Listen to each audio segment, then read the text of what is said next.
Evan, I know everyone's wanting to know what are some of the most critical threats in the crypto space today? Give us the lowdown. What is some of those things that people don't even know that's happening in the crypto landscape when it comes to illicit activity?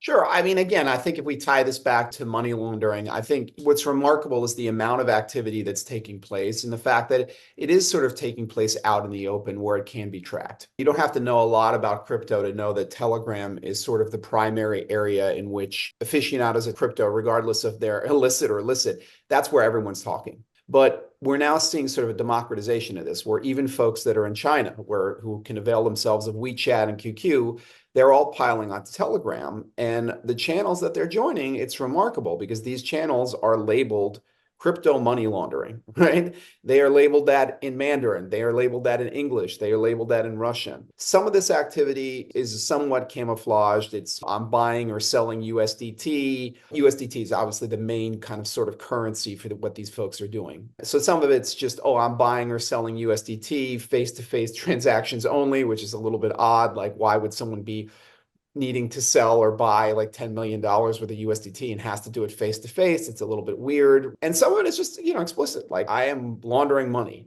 And some of it involves physical businesses. They're hiding the money in the books the same way you see in the movies. Some of it appears to be working with traditional financial institutions.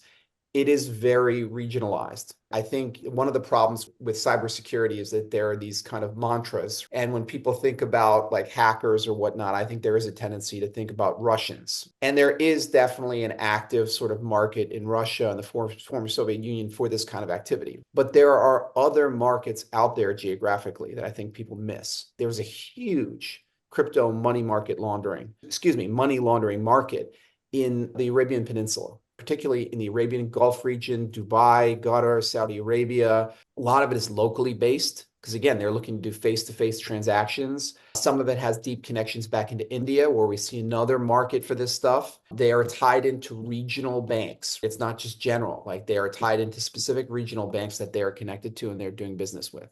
Some of it even looks like it is tied into sanctions violations. There are people talking about exchanging Iranian antiques and things like that, or goods that are smuggled out of Iran for USDT. So it's this whole sub-market, and like how many people are involved. Some of these channels, like a single like Mandarin language channel for like Chinese folks looking to launder money, a single channel can have 30,000 people in it.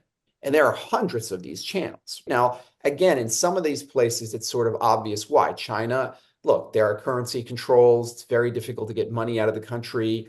We sort of understand why is China popular. There's a reason for it. But nestled in this stuff is other illicit activity as well. It's a little bit worrisome. Everything from arms smuggling, narcotics smuggling, you name it, it's all kind of sandwiched in. And that's why it's so important to track this stuff. These folks, it looks like they're involved in multiple different streams of illicit activity. Money laundering is just one.